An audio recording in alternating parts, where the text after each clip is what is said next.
சங்கீதம் 109 அதனுடைய 31வது வசனத்தை வாசிக்க கேட்கலாம். 109:31. ஆக்கினைக்குள்ளாக தீர்க்கிறவர்களினின்று எளியவனுடைய ஆத்துமாவை ரட்சிக்கும்படி அவர் அவன் வலது பாரிசத்தில் நிற்பார். ஒரு விசை கண்களை மூடி அந்த வசனத்துல கை வைத்து, நல்ல தகப்பனே, இரக்கமுள்ள தேவனே, நன்றி நிறைந்த இருதயத்தோடு நாங்கள் துதிக்கிறோம், ஸ்தோத்தரிக்கிறோம். இந்த நாளிலும் உடைய வார்த்தைக்காக காத்திருக்கிறோம். கர்த்தர் எங்களோடு பேசுவீராக. உடைய நாமத்திற்கு மகிமை வரப்படும். இயேசுவின் நாமத்தில் பிதாவே, ஆமென். ஒரு விசை கூட வாசியுங்கள். ஆக்கினைக்குள்ளாக தீர்க்கிறவர்களின் என்று எளியவனுடைய ஆத்துமாவை ரட்சிக்கும்படி அவன் வலது பாரிசத்தில் நிற்பார். இந்த மாதம் கர்த்தர் கிருபையாய் இந்த வார்த்தையை நமக்கு தந்திருக்கிறார். அவன் வலது பாரிசத்தில் நிற்பார். இந்த வலது பாரிசத்தில் கர்த்தர் நிற்பார் என்பதே கர்த்தர் நமக்கு ஃபேவரா, நமக்கு அனுகூலமாய், நமக்காக, நம் பட்சத்தில் நிற்கிறார் என்பதின் அடையாளம். பொதுவாகவே நமக்கு இவங்க எனக்கு என்ன பிரச்சனைனாலும் நிற்பாங்க அப்படின்னு ஒரு பர்சனை ஸ்ட்ராங்கா சொல்றதுக்கு இந்த பூமியில நமக்கு எத்தனை பேர் இருக்கிறாங்க அப்படின்னு கேட்டா எத்தனை பேர்? உண்மையில ஒருத்தரும் கிடையாது. நிக்கிறவங்க நிறைய உண்டு. ஆனா என்னன்னாலும் இவங்க ஸ்ட்ராங்கா நிப்பாங்க அப்படிங்கிற ஒரு இடத்துல உண்மையிலே சொல்லணும்னா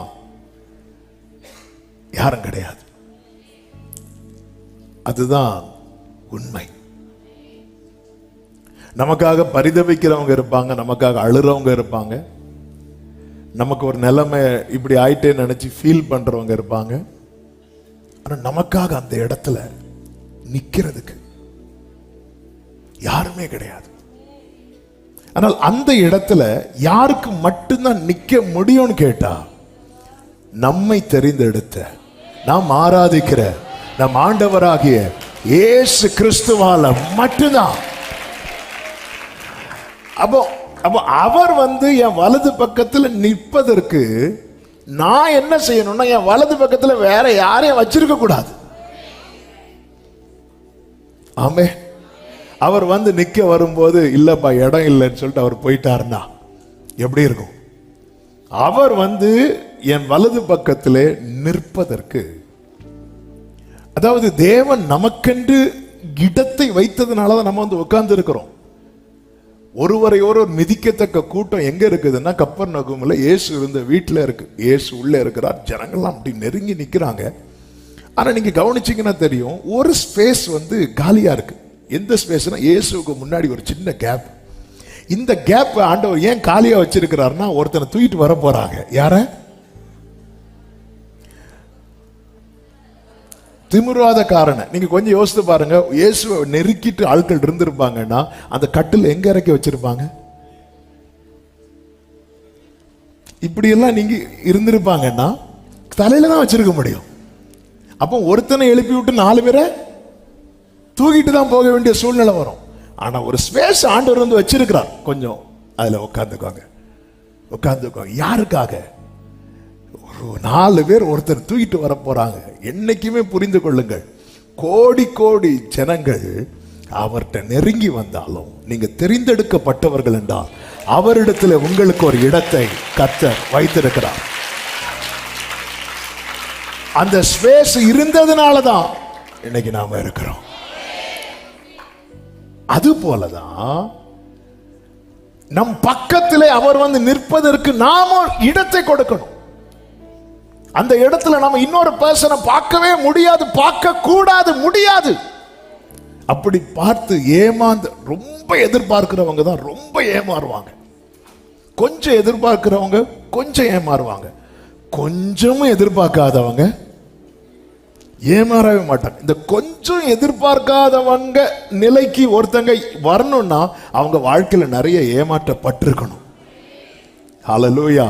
ஆனா அதே நேரத்துல அந்த எதிர்பார்ப்பு அனைத்தையும் கர்த்தர் மேல ஒருத்தங்க வைப்பாங்கன்னா, ஹல்லேலூயா, நாங்கள் ஆராதிக்கிற தேவன் எங்களை தப்புவிக்க வல்லவராயிருக்கிறார். ஆமென். அந்த இடத்துல சாத்ராக், மேஷாக், ஆபேத்நேகோ, தானியேலை வைக்கல பாருங்க. நேபுகாத்நேச்சார் கொண்டு வந்ததும் இவங்க தானியேலுடைய ரெக்கமெண்டேஷன்ல தான் இவங்க 3 பேரும் உயர்த்தப்படுறாங்க. நேபுகாத்நேச்சார் முன்னாடி இவங்களை கொண்டு வந்து நிறுத்தினதும், ராஜாவே ராஜாவே நீங்க அவசரப்பட்டுறாதீங்க, நாங்க யார் தெரியுமா, நாங்க இன்னாருடைய ஃப்ரெண்ட்ஸ். யாருடைய ஃப்ரெண்ட்ஸு? அந்த இடத்துல நாம் இருந்திருந்தா முதல்ல தானியேலை தானே சொல்லியிருப்போம். ஏன்னா அவர் ராஜாவுடைய ரொம்ப நெருக்கமான இடத்துல இருக்கிறார், முக்கியமான ஸ்தானத்தில் இருக்கிறார். இவங்க தானியேல் பேரையே சொல்லல.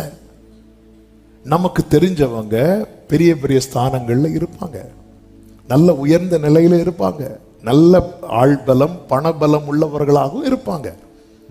அப்படி இருக்கிறாங்கன்னு சொல்லி அவங்கள நாம நம் வலப்பக்கத்தில் வைக்க முயற்சித்து தான் பல நேரத்தில் நம்முடைய வாழ்க்கையில ஏமாற்றத்தை பார்க்கிறோம்.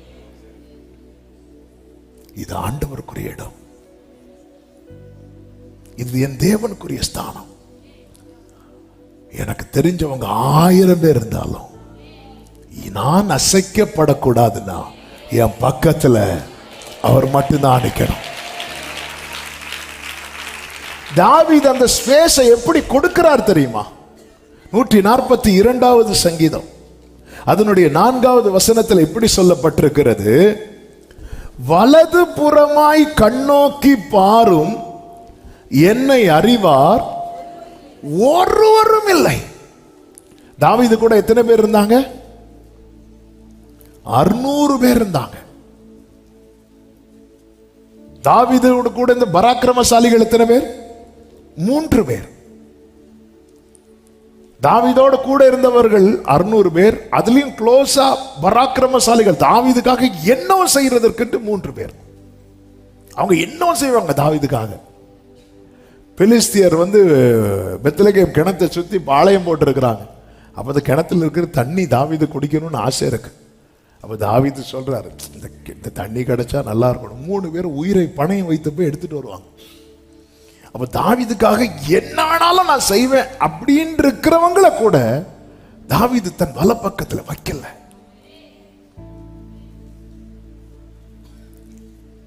ஆமென். ஆண்டவரே சம்மா இருக்கிற ஆண்டவரே சம்மானா பெலிஸ்தர் வந்தானா நிப்பான், சம்மா நின்று ஜெயிப்பான். ஆனா அவனை வைக்கல, யாரையும் வைக்கல. ரொம்ப க்ளோஸ் ஃப்ரெண்ட், திக் ஃப்ரெண்ட்ஸ் யாரெல்லாம்? தாவீதும் யோனத்தான வைக்கல. ஆண்டவரே வலப்புறமாய் கண்ணோக்கி பாரு, அந்த இடத்தை நான் உங்களுக்கு தான் வச்சிருக்கிறேன், நீங்க தான் நிக்கணும். எனக்கு ஆதரவு, எனக்கு மறைவிடம், எனக்கு புகலிடம், எனக்கு அடைக்கலாம். ஆமென். சிலர்லாம் இல்லாம போகும்போது சிலருடைய டயலாக் எப்படி இருக்கும் தெரியுமா? வார்த்தைகள், எனக்கெல்லாம் ஒரு கை இழந்தது போலன்னு சொல்லுவாங்க. ஆமென். சிலர்லாம் திடீர்னு இல்லைன்னு, ஐயோ அவங்க இல்லாதது எனக்கு ஒரு கை இல்லாதது போல இருக்கிறது, அவங்க இல்லாதது எனக்கு அப்படி, அவங்க தான் எனக்கு பேக் போன் அப்படிம்பாங்க, அவங்க தான் எனக்கு முதுகலம். இப்படி ஒவ்வொரு பர்சனை நம்ம வைக்கும் போது அந்த எக்ஸ்பெக்டேஷன் ஜாஸ்தியாகி ஜாஸ்தியாகி ஜாஸ்தியாகி திடீர்னு ஒரு ஏமாற்றத்தில் போய் புசுக்குன்னு விட்டுரும். அந்த இடத்துல தான் தாங்கவே முடியாது. இந்த ஆளை நான் ரொம்ப நம்பினேனே. அதனால தான் தாவீது பாடினான், எனக்கு விரோதமாக எழும்பினவன் என் சத்துரு அல்ல, என் சத்துருவா இருந்திருந்தால் நான் சகித்திருப்பேன். ஆனா என் கூட அப்பம் புசித்தவன் தான் யூதாஸ் காட்டி கொடுப்பான்னு தெரிந்தும் ஆண்டவருக்கு வலி இருந்துச்சு. ஆனாலும் லாஸ்ட்ல அந்த கிஸ் பண்றதுக்கு கூட அப்பவாவது அவன் மாற மாட்டானா அப்படி சொல்லிட்டு வாராரு. வந்துட்டோம், சிநேகிதனே முத்தத்தினாலேயாப்பா என்னை காட்டி கொடுக்கிற. அவரால் அதை தாங்கவே முடியல. தம்மோடு இருக்கும்படி தெரிந்தெடுத்தவர்கள். எனவேதான் இயேசு சொன்னார், நீங்க எல்லாருமே என்னை விட்டு போயிருவீங்க, ஆனாலும் நான் தனித்திறேன், பிதா என்னோடு கூட. அப்போ என்னதான் பேதுரு உமக்காக நான் காவலில் வர தயார்னு சொன்னாலும், கடல்ல இறங்கி நின்னாலும், பட்டயத்தை எடுத்து இன்னொருத்தன் காதை வெட்டினாலும் அவருக்கு பக்க பலமாய் அவர் வேற யாரையுமே வைக்கல, பிதாவை வைத்தது போல. என கேட்டுக்கொண்டிருக்கிற சமீபத்திலும் தூரத்திலும் இருந்து அநேகர் இதை கேட்டுக்கொண்டிருக்கிறீங்க. இயேசுவின் நாமத்தில் உங்களுக்கு சொல்லுகிறேன், ஆண்டவரே இந்த இடத்துல நீங்க தான் நிக்கணும்பா, இந்த இடத்துல நீங்க தான் நிக்கணும். ஹல்லேலூயா. அவர் உன் வலது பாரிசத்தில் நிற்கும்படியான இடத்தை கொடு. தாவீது சங்கீதம் பாடும்போது ஒரு இடத்துல கூட யோனத்தான் மட்டும் இராம இருந்திருந்தா, சம்மா மட்டும் இராம இருந்திருந்தா, யோவாப் மட்டும் இராமல் இருந்திருந்தா இப்படி பாடல. நாம இருந்திருந்தா யோனத்தானை வச்சு பாடிருப்போம். யோனத்தான் மட்டும், சவுல் எனக்கு விரோதமா எழும்பின போது யோனத்தான் மட்டும் என் பக்கத்தில் இராமல் இருந்திருந்தால், என் மாமனார் என்ன ஈட்டியாலேயே அப்படின்னு ஒரு சங்கீதம் பாடியிருப்போம். ஆனா தாவீது அந்த இடத்துல வேற ஒருத்தரையும் வைக்காம, மனுஷர் நமக்கு விரோதமாய் எழும்பின போது கர்த்தர் நம் பட்சத்தில் இராமல் இருந்திருந்தார், கர்த்தர் தாமே நம் பட்சத்தில். ஹல்லேலூயா. புரிந்து கொள்ளவும் ஆதரவாய் இருக்கவும் விசாரிக்கவும் ஒருவரும் இல்லாத இடத்துல வந்து நிற்கிறவர் தான் நாம் ஆராதிக்கிற நம் ஆண்டவராகிய இயேசு கிறிஸ்து. எத்தனை பேர் நம்புறீங்க? என் வலப்பக்கத்தில் நிழலாயிருக்கிறார். கைகளை உயர்த்தி ஆமென் சொல்லுங்க பார்க்கலாம். அவர் நான் அசைக்கப்படாதபடி என் வலது பாரிசத்தில் நிற்கிறார். ஆக்கினைக்குள்ளாக தீர்க்கிறவர்கள் என்று எளியவனுடைய ஆத்மாவை விடுவிக்கும்படிக்கு அவன் வலது பாரிசத்தில் நிற்கிறார். அவர் மட்டும் இல்லைன்னா, பல நேரத்தில் நம்ம இதை உணர்கிறது இல்லை, கர்த்தர் மட்டும் இல்லைன்னா, நம்ம லைஃப்ல ஆண்டவர் மட்டும் இல்லைன்னா, அப்படி ஒரு உங்க பாஸ்ட் லைஃப் இருக்குல்ல, அநேகர் இருக்கிறீங்க, ரொம்ப வயோதிபர்கள் இருக்கிறீங்க, பெரியவங்க இருக்கிறீங்க. இத்தனை வருடம் நீங்க கடந்து வந்த பாதையில அநேக மேடு பள்ளங்களை பார்த்திருப்பீர்கள். கண்ணீரின் பள்ளத்தாக்கு ஒன்று இரண்டல், அநேகம் கண்ணீரின் பள்ளத்தாக்கும் உண்டு, மரண இருளின் பள்ளத்தாக்கும் உண்டு, உலர்ந்த எலும்புகள் நிறைந்த பள்ளத்தாக்கு. இப்படின்னா நம்முடைய வாழ்க்கையில நாம் சந்தித்த தருணங்கள் அநேகம். இதுல மட்டும் கர்த்தர் இல்லாம இருந்திருந்தா, ஹல்லேலூயா, கர்த்தர் மட்டும் அதை கொஞ்சம் யோசித்து பாருங்க. தாவீது சொல்லுகிறார், கர்த்தர் மட்டும் இல்லாம இருந்திருந்தா எங்களெல்லாம் உயிரோடையே விளங்கி இருப்பாங்க. ஆனால் நம்முடைய வாழ்க்கையில ஒரு கம்ஃபர்ட் ஜோனை நம்ம ஃபீல் பண்ணும்போது, ஓகே நல்லா இருக்கிறோம் அப்படிங்கிற ஒரு உணர்வு நமக்குள்ளே வரும்போது என்ன ஆகுது அப்படின்னா, ஆண்டவர் இல்லைன்னாலும் பரவாயில்ல அப்படிங்கிற ஒரு நிலையில தேவனை மறந்து இருக்கிறோம். இதை மறக்கவே கூடாது. ஆமோஸ் தீர்க்கதரிசன புஸ்தகம் 7வது அதிகாரம் அதனுடைய 2-3 வசனங்களிலே இப்படி சொல்லப்பட்டிருக்கிறது, வாசியுங்கள். அவைகள் தேசத்தின் புல்லை தின்று தீர்த்தபோது நான் கர்த்தராகிய ஆண்டவரே மன்னித்தருளும், ஆண்டவரே மன்னித்தருளும், யாக்கோபு திரும்ப யாரால் எழுந்திருப்பான். யாக்கோபு திரும்ப யாரால் எழுந்திருப்பான்? அவன் ரொம்ப சிரித்து போயிட்டான்பா. அப்படி சொல்லும் போது உடனே கர்த்தர் என்ன சொல்லுகிறார்? அதற்கு மனஸ்தாபப்பட்டு என்று சொல்லப்பட்டிருக்கிறது. மனஸ்தாபப்படுறார் அவர். ஏன் மனஸ்தாபப்படுறார் தெரியுமா? இவனுக்கு வேற யாரும் இல்ல. அது கர்த்தருக்கு தெரியுது, தீர்க்கதரிசிக்கு தெரியுது. ஆனா யாருக்கு தெரியல? யாக்கோபுக்கு தெரியல. யாக்கோபுக்கு எப்ப தெரிஞ்சு தெரியுமா? லாபானும் ஏசாவும் 2 சைடுல இருந்து புறப்பட்டு வந்த போதுதான் யாக்கோபுக்கு தெரிந்தது. எனவேதான் வேதம் சொல்லுகிறது, யாக்கோபு பிந்தி தனித்திருந்தான் என்று சொல்லப்பட்டிருக்கிறது. அவன் ஆரம்பத்தில் என்ன நினைச்சான் தெரியுமா? என்ற 2 பெரிய பரிவாரம் இருக்கு. எனக்கு மாமா இருக்கிறாங்க, எனக்கு அப்பா இருக்கிறாங்க, எனக்கு அம்மா இருக்கிறாங்க, எனக்கு அண்ணன் இருக்கிறாங்க, எனக்கு ராகேல் இருக்கிறா. அப்படி இப்படி எல்லாம் சுத்தி பார்த்துட்டு இருக்கும் போதுதான் ஒரு கட்டம் வரும்போது யாக்கோபுக்கு தெரியுது, இல்லை இல்லை இல்லை, கர்த்தர் ஒருவரே என்னை வழி நடத்தினார், கர்த்தர் ஒருவரே. அது தெரிஞ்சதுனாலதான் வேற யார் கைய காலை பிடிச்சு கெஞ்சல. ஆனா ஆண்டவர் யோசேப்பு இல்லைன்னதும் அழுதான், கெஞ்சல. பென்யாமீனை கூட்டிட்டு போறேன்னு சொன்னதும் ஃபர்ஸ்ட் விடல, அப்புறம் விட்டுட்டான். ஆனா ஆண்டவர் நான் போறேன்னு சொன்னதும் ஆண்டவரை பிடித்து கெஞ்சுறான். யாக்கோபு திரும்ப யாரால் எழுந்திருப்பான்? நான் விழுந்துட்டேன்னா என் பக்கத்துல யார் நின்னா மட்டும்தான் எழும்புவேன் தெரியுமா? கர்த்தர். நான் விழுந்துட்டேன்னா இது பல நேரத்தில் நாம் விழுந்த பிறகுதான் நமக்கு ஞாபகமே வருகிறது, உணர்வே வருகிறது.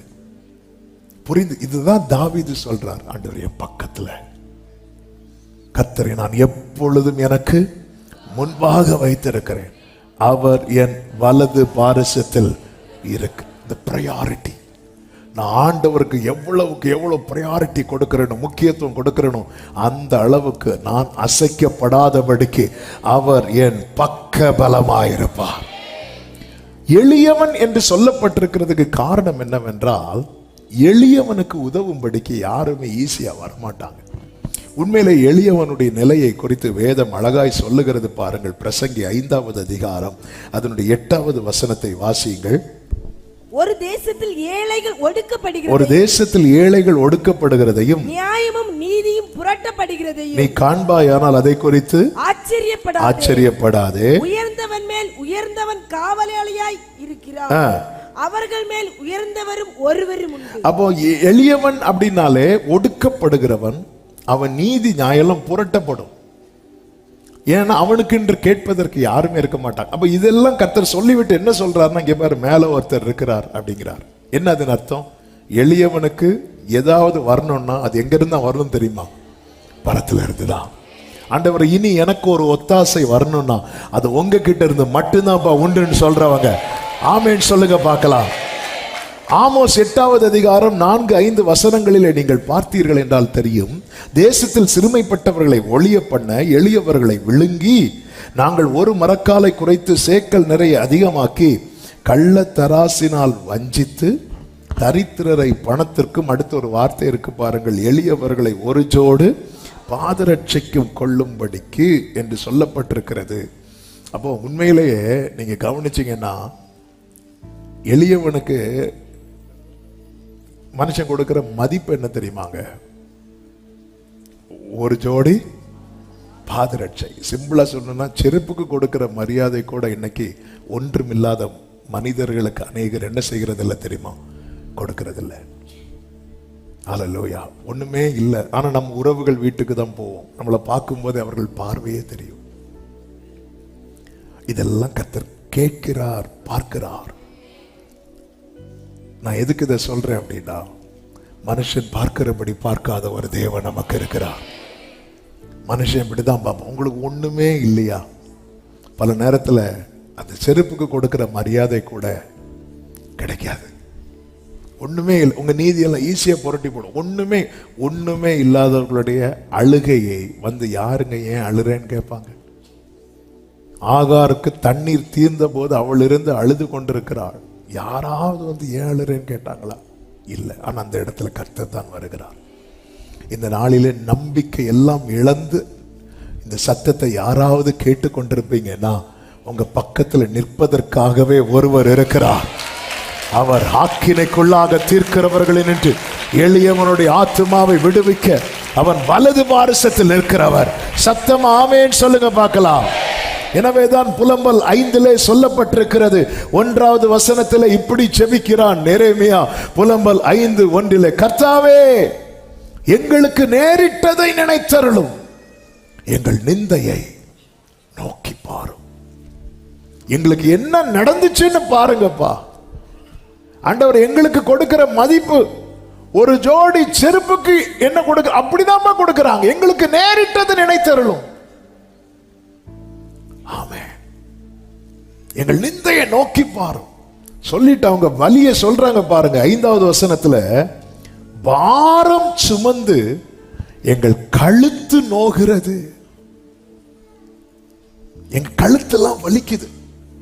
சிலர் வந்து சுமக்குறாங்க, இறக்கி வைக்கிறாங்க, சுமக்குறாங்க, இறக்கி வைக்கிறாங்க. ஆண்டவரே நான் என்னைக்கு சுமக்க ஆரம்பிச்சேனோ இன்னைக்கு வரைக்கும் இறக்க முடியலையே. இன்னைக்கு அநேகருடைய பெயின், அநேகருடைய வலி இது. பாரம் சுமந்து கழுத்தெல்லாம் வலிக்குதுப்பா. நான் இந்த சுமையை சுமந்து, சிலர் பாருங்க பெற்றோர் பெரிய கடன்ல இருப்பாங்க, பிள்ளை அப்பதான் வேலைக்கு போவான். கடந்த நாள் ஒரு வாலிப பிள்ளை வந்து சொன்ன, அந்த பிள்ளை வந்து 1 லட்சம் ரூபாய்க்கு மேல சம்பளம் வாங்குறான். 1 லட்சம் ரூபாய்க்கு மேல சம்பளம் வாங்குறா. அவ சொல்றா, பாஸ்டர் எங்க பேரண்ட்ஸ் வாங்கின கடத்தை அடைக்கணும், நான்லாம் சாப்பாடு இல்லாம கூட இருந்திருக்கேன் பாஸ்டர் அப்படி சொல்லிட்டு அழுறான்.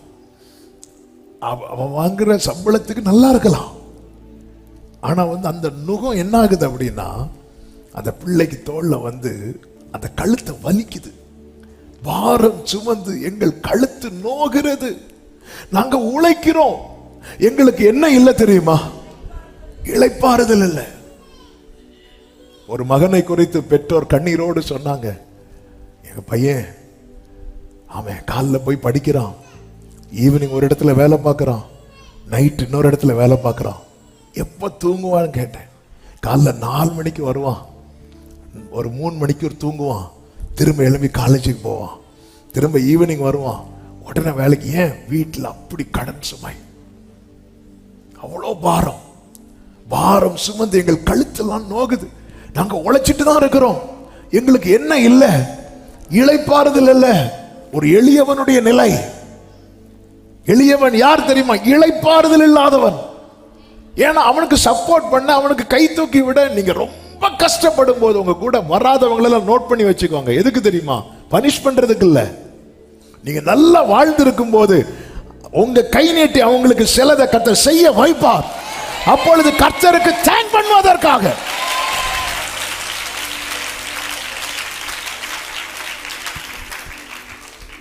சிலரோடு பரிசுத்த ஆவியானவர் இந்த வார்த்தையை பேசுகிறதை நான் ஆவியில உணர்கிறேன். நான் கஷ்டப்படும் போது நீ எனக்கு வரல, நீ கஷ்டப்படும் அப்படி, அதுக்கு இல்ல, அதுக்கல்ல. நீ ரொம்ப கஷ்டப்படும் போது பாரம் சுமந்து எங்க கழுத்தெல்லாம் நோகிறது. ஆண்டவர் இந்த 2025 இந்த சுமையை நான் இறக்கி வச்சிருவானா? ஆண்டவரே, துடிக்கிற உள்ளமே, உன்னை விடுவிக்கும்படி உன் வலது பக்கத்திலே வந்து நிற்பேன் என்று கர்த்தர் வாக்கு கொடுக்கிறார். Praise the Lord. Praise the Lord. ஆண்டவரை நோக்கி பாரு. Hallelujah. எனவேதான் வேதம் சொல்லுகிறது, கூப்பிடுகிற எளியவனையும் உதவியற்ற சிறுமையானவரையும் கர்த்தர் விடுவிப்பார். சில நுகத்தை சுமந்து சுமந்து பல வருடங்களா, இப்ப சில பெற்றோருக்கு என்ன பெயின் ஜாஸ்தி ஆகுது அப்படின்னா, இந்த நுகம் அப்படியே என் பிள்ளை கழுத்துல நான் வைக்க வேண்டி வந்துரும் ஆண்டவரே.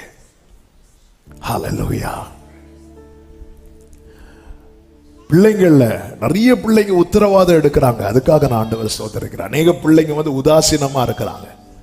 பெற்றோருடைய நிலைமை புரியாம, எனக்கு பைக் வாங்கி கொடுங்க, அது வாங்கி கொடுங்க, இது வாங்கி கொடுங்க. ஆமென். பிள்ளைகளுக்கு ஒரு நேரம் ஆகாரம் கொடுப்பதற்காக பட்டினி இருக்கிற பெற்றோர் எத்தனை? பிள்ளைங்க ஏதாவது கடையில் சாப்பாடு வாங்கி கேட்டிருப்பாங்க, ஹோட்டலில் ஏதாவது பார்த்து, இப்போதான் நிறைய வெரைட்டியாக இருக்குல்ல, அது வாங்கி கொடுக்கணும்னு காலிலேருந்து சாயங்காலம் வர உழைச்சி அவங்களுக்கு அதை வாங்கி கொடுத்து பெற்றோர் தண்ணி மட்டும் குடிச்சிட்டு போகிற பெற்றோர் எத்தனை பேர் இருக்கிறாங்க? ஒரு நுகம் தோல்ல ஏறிட்டு வந்து தாங்கிறதுக்கு கூட ஒருத்தர் இல்லை.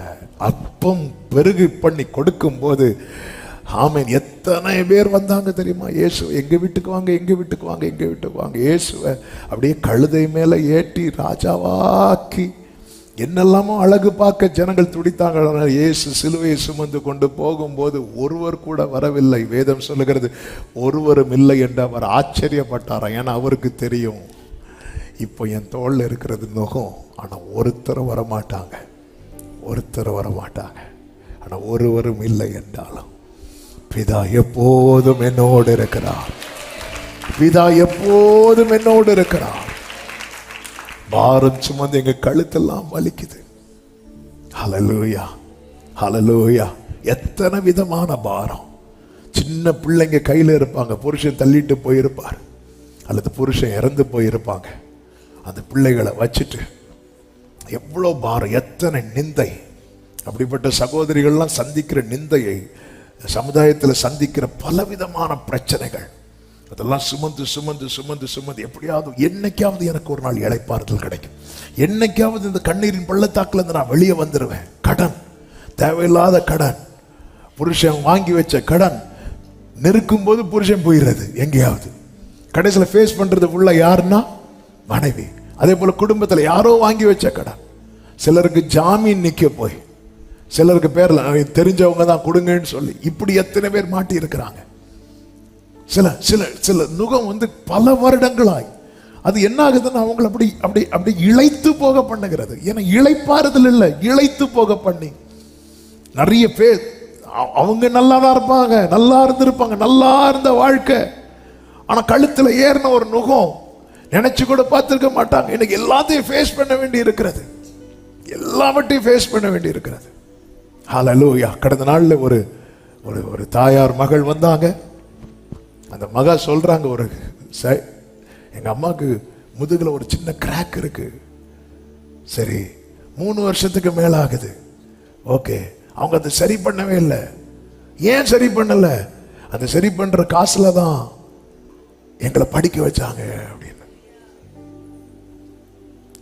அந்த காசுல தான் எங்களுக்கு வேண்டிய காரியத்தை எல்லாம் செஞ்சாங்க. அந்த பெயின் அவங்க வந்து சகிச்சு சகிச்சு இதை நான் சரி பண்ணணும்னா இப்போ 1 லட்சம் ரூபாய் கிட்ட ஆகும். அந்த காசு இருந்த பிள்ளைக்கு நான் ஃபீஸ் கட்டிடுவேன், அந்த காசு இருந்த பிள்ளைக்கு நான் ஆகாரம் கொடுப்பேன் அப்படி சொல்லிட்டு புருஷன் இல்லை. அவங்க அந்த வலிய, அதாவது சின்ன ஒரு புண்ணுன்னா ஆறும், எலும்புல கிராக்குன்னா அது சரி பண்ணலைன்னா ஒண்ணும் பண்ண முடியாது. ஆனா அவங்க அதை வச்சு சகிச்சு சகிச்சு சகிச்சு சகிச்சு பிள்ளைங்களை எப்படியாவது எப்படியாவது இப்படி பாரம் சுமந்து வாழ்க்கையில இன்னும் இளைப்பாறுதல பார்க்கல. அப்படி பிள்ளைகள் எல்லாம் படிக்க வைத்து, சரி பிள்ளைக்கு ஒரு வேலை கிடைச்சிடும் பார்த்தா வேலை கிடைக்க மாட்டேங்குது, வேலை கிடைச்ச சம்பளம் கிடைக்க மாட்டேங்குது. இப்படி ஒவ்வொரு விதமான பிரச்சனை, பல விதமான போராட்டம். இன்று பேசும்படியாக பரிசுத்த ஆவியானவர் கடந்த நாளில் இந்த ஒவ்வொரு வார்த்தைகளையும் ஒவ்வொரு நாள் தந்து தந்து தந்து தான் ஒரு செய்தியை கர்த்தர் எனக்கு கொடுத்திருக்கிறாங்க. ஹல்லேலூயா. இளைப்பாறுதல் இல்லை, பல ஆண்டுகள் ஆச்சுப்பா. வீட்டுக்கு போகணும்னு நினைச்சாலே பயமா இருக்கிறது, பாரம் சுமந்து கழுத்து நோகிறது. நாங்க உழைக்கிறோம், எங்களுக்கு வேற வழி இல்லை, எங்களுக்கு வேற ஆப்ஷன் இல்லை.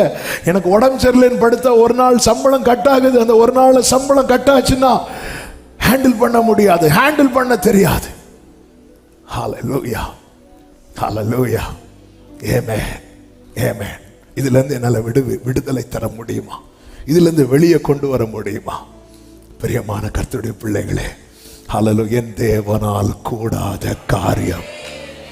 இன்னைக்கு இந்த வார்த்தையை பேசும்போதே, இந்த வார்த்தையை பேசும்போதே, ஹல்லேலூயா, ஆமென். தெரியும் ரொம்ப கஷ்டமா, ரொம்ப சொட்டாகி தான் கேட்டுட்டு இருக்கிறீங்க. ஆனாலும் ஒருத்தர் கூட எழும்பி போகாம ஆண்டவர் என்கிட்ட ஏதோ சொல்ல விரும்புறான்னு உட்கார்ந்து கேட்டுட்டு இருக்கிறீங்கல்ல. ஹல்லேலூயா, ஹல்லேலூயா, ஹல்லேலூயா. இப்பொழுதே உங்க இருதயத்துல இதை நம்ப ஆரம்பிச்சிருங்க. உங்க உதடு இதை கன்ஃபஸ் பண்ண ஆரம்பிக்கட்டும். எனக்கு ஒரு இளைப்பாறுதல் கிடைக்க போகுது. இத்தனை காலம் கிடைக்காத இளைப்பாறுதல், இத்தனை காலம், இத்தனை காலம் ஷாகா மாமா, எனக்கு ஒரு இளைப்பாறுதல் கிடைக்க போகிறது. ஆமென், ஆமென். அப்படியே யாராவது அந்த நிலையில இருக்கிறீங்கன்னா அப்பா கிட்ட சொல்லுங்க, பாரம் சுமந்து என் கழுத்து வலிக்குதுப்பா. கண்களை மூடி ஒரு 2 நிமிஷம் அப்பா கிட்ட, பாரம் சுமந்து என் கழுத்து நோகிறது, எனக்கு வலிக்குதுப்பா. 1-2 நாள் அல்ல, 1-2 வாரம் இல்ல, 1-2 வருஷம் இல்ல, 20 வருஷம், 25 வருஷம், 30 வருஷம் என பாரம் சுமந்து என் கழுத்து நோகிறது. நான் உழைக்கிறேன், ஆனா வேற வழியில நின்னுதான் ஆகணும், வேற வழியில ஃபேஸ் பண்ணிதான் ஆகணும், வேற வழியில சந்தித்துதான் ஆகணும். ஆமே, உடைந்து உடைந்து உடைந்து சில உள்ளங்கள் கர்த்தருடைய பாதத்துல உங்க கண்ணீரை ஊற்றுறீங்க. இயேசுவின் நாமத்துல இந்த 2025ல ஒரு பெரிய பிரேக் த்ரூவை நீங்க பார்க்க போறீங்க, ஒரு பெரிய பிரேக் த்ரூவை நீங்க பார்க்க போறீங்க. ஹல்லேலூயா, ஹல்லேலூயா, ஹல்லேலூயா, ஹல்லேலூயா. ஒரு 2 நிமிஷம் ஜெபம் பண்ணுங்க. ஒரு 2 நிமிஷம் ஜெபம். எந்த பாரம் சுமந்து உங்க கழுத்து வலிக்குது, உங்க இருதயம் வலிக்குது, எந்த பாரம் சுமந்து வலிக்குது, அப்பா கிட்ட சொல்லுங்க. அது அப்பா, இதை சுமந்து சுமந்து எனக்கு வலி தாங்க முடியலப்பா, எனக்கு பெயின்ஃபுல்லா இருக்குப்பா. பிள்ளைகளை நினைச்சு அழுது அழுது அழுது அழுது அழுது, புருஷனை நினைச்சு அழுது அழுது அழுது, குடும்ப சூழ்நிலை நினைச்சு அழுது அழுது அழுது, வலி தாங்க முடியாம ஆனாலும் நின்னுதான் ஆகணும்னு சொல்லி நிக்கிற உள்ளமே, வாழ்ந்துதான் ஆகணும் சொல்லி வாழ்கிற உள்ளமே, ஃபேஸ் பண்ணிதான் ஆகணும் சொல்லி ஃபேஸ் பண்ணுகிற உள்ளமே, உனக்கு விடுதலை தர அவர் உன் வலது பாரிசத்தில்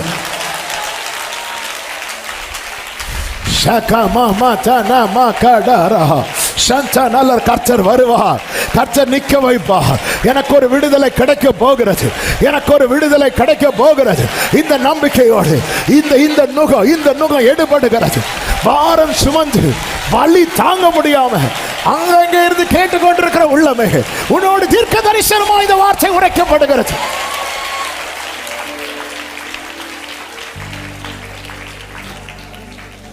Praise the Lord. Praise the Lord. Praise the Lord. Praise the Lord. அப்படியே வலது கரத்தை உயர்த்து, இடது கரத்தை இருதயத்தில் வச்சு ஆண்டவரே ஒரு இளைப்பாறுதல நீங்க சொன்னீங்களே, வருத்தப்பட்டு பாரம் சுமக்கிறவர்களை நாங்க குடும்பமா சுமக்கிறோம். பிள்ளைங்களும் வளர்ந்து வராங்க, வலிக்குதுப்பா வலிக்குதுப்பா. உங்க பெயின் சொல்லுங்க. இப்ப உங்க பெயின் உங்க வலிய சொல்லுங்க. அப்பா, இப்ப சில நிந்தைய சுமக்கிறீங்கல்ல, கடன் சும தலைக்கு மேல போயிட்டு வலிக்குதுப்பா. நோக்கி பாரு, கண்ணோக்கி பாரு. சோமண்டுங்க. ஆவியானவர் உலாவிக் கொண்டிருக்கிறார். இந்த வார்த்தை பேசும்போது ஆவியில ஒரு பாரத்தை ஆண்டவர் இறக்கிறார். அநேகர் இந்த வலி தாங்க முடியல. ஆரம்பத்தில் கொஞ்ச நாள் பழகுனது மேல இருந்துச்சு, ஆனா இப்போ முடியல. ஆனா உனக்கு ஒரு நற்செய்தி, நீ விடுதலைக்கு நெருங்கி வந்துட்ட. நீ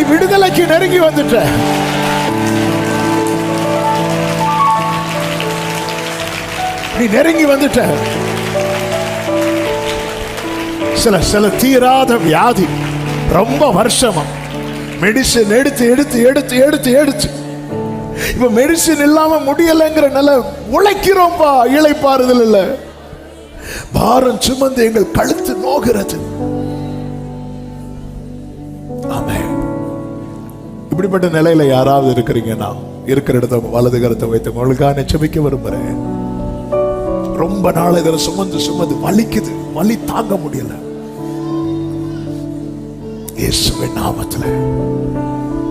இயேசுவின் நாமத்தில் ஆன்லைன்ல பார்க்கிற உள்ளமே, இருக்கிற இடத்துல உங்க வலது கரத்தை உயர்த்து. அப்பா, உங்களுடைய பிள்ளைகளுக்காக இந்த நுகம் நீக்கி போடுங்கப்பா. நுகத்தடியை முறித்து, நுகத்தடியை ஷாகாபா மாதானா ரீமா மாகாலாகா.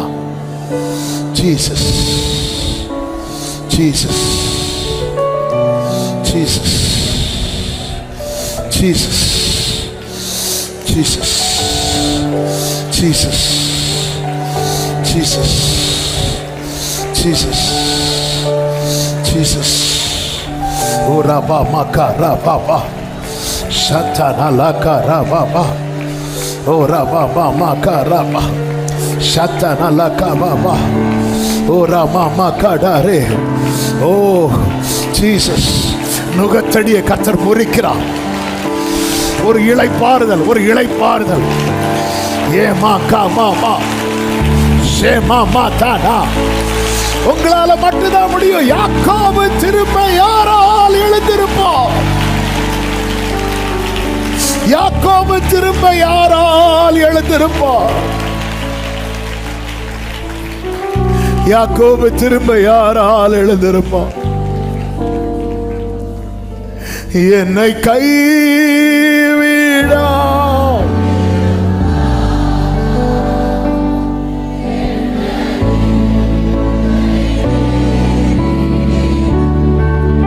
ஆமென். என்னை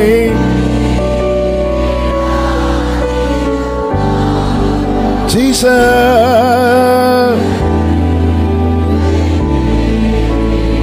ஆமென். உமக்காக glory உமது மமகரந்தனரே உமக்காக ஓரா கலமா சந்தனா மக்கடர வளர. பிரியமான கர்த்தருடைய பிள்ளைகளே, ஹல்லேலூயா, ஆமென். கழுத்தெல்லாம் வலிக்குது. நீங்க எந்த நுகம் சுமந்து ஆண்டவர்கிட்ட சொல்லணும், இளைப்பாறுதலே இல்லை ஆண்டவரே. வேதத்தில் இருக்கு, சுகத்தை மறந்தேன் இருக்கு. அதாவது நல்ல அந்த பாரம் சுமந்துட்டு போறவங்க இந்த பஸ் ஸ்டாண்டு பக்கம் அல்லது ஒரு நிழல் பக்கம் வரும்போது கொஞ்ச நேரம் அதை இறக்கி வைப்பாங்க, திருப்பி சுமப்பாங்க. அந்த கொஞ்ச நேரம் இறக்கி வைக்கும்போது ஒரு ஒரு ஒரு சமாதானம், ஒரு சுகம், ஒரு இளைப்பாறுதல் கிடைக்கும் தெரியுமா? அந்த கொஞ்ச நேரம் கிடைக்கிற இளைப்பாறுதல் கூட இல்லாம அநேக உள்ளங்கள் வாழ்ந்து கொண்டிருக்கிறார்கள். 24/7 ஒரு நுகம் தோல்ல இருந்தா எவ்வளவு வலிக்கும். இன்னைக்குள்ள செய்திக்கு இந்த வார்த்தைக்கும் சம்பந்தமே இல்லை. ஆனா ஆவியானவர் இந்த வார்த்தையை இதுக்கு கூட சேர்த்து வச்சு பார்க்க வைத்தார். இப்படி வலி, ஆனா உழைச்சிட்டே இருக்கிறாங்க. இரவும் பகலும் ரெஸ்ட் எடுக்கலாம் பார்த்தா அந்த டைம்ல ஏதாவது செஞ்சிடணும். இளைப்பாறுதலே இல்லை. ஆமென். இந்த இடத்துலதான் எப்ப ப்ராமிஸ் பண்றார், நான் வந்து நிற்பேன்.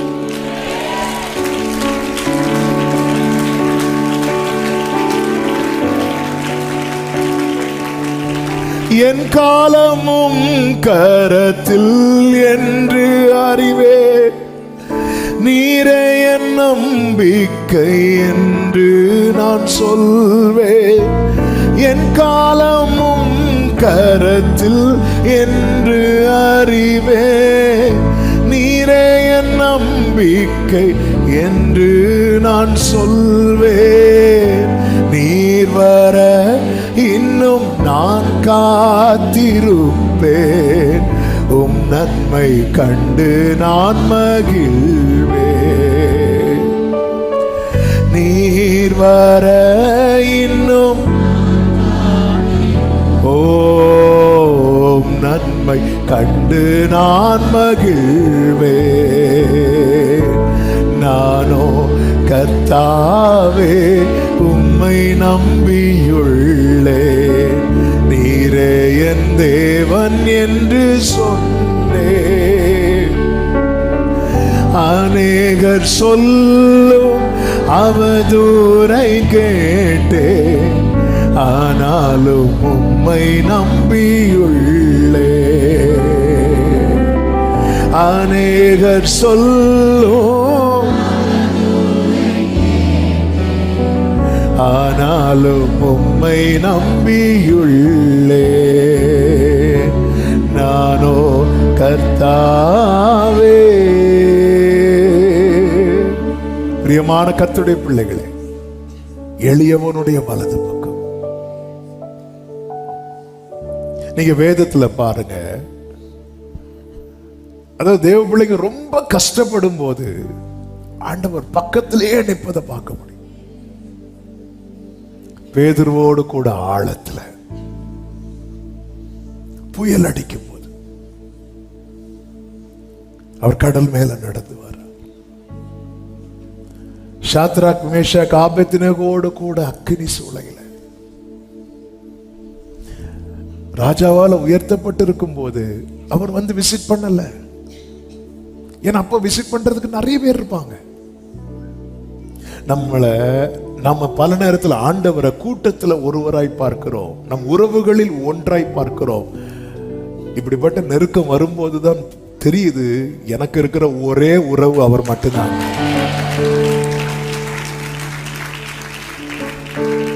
இயேசு யார்? உன் உறவுகளில் ஒன்றா? ஒரே உறவு. பத்ம தீவுல யோவான் அப்படி, நான் இப்படி வசனத்தின் நிமித்தம் சாட்சி நிமித்தம் பத்ம தீவுல இருந்தேன்னு சொன்னதும் ஐ எம் ஆல்பா ஓமேகான்னு சவுண்ட் வருது. திரும்பி பார்த்தா நிக்கிறார். எப்படிங்க? அவர் அவன் வலது பாரிசத்தில்.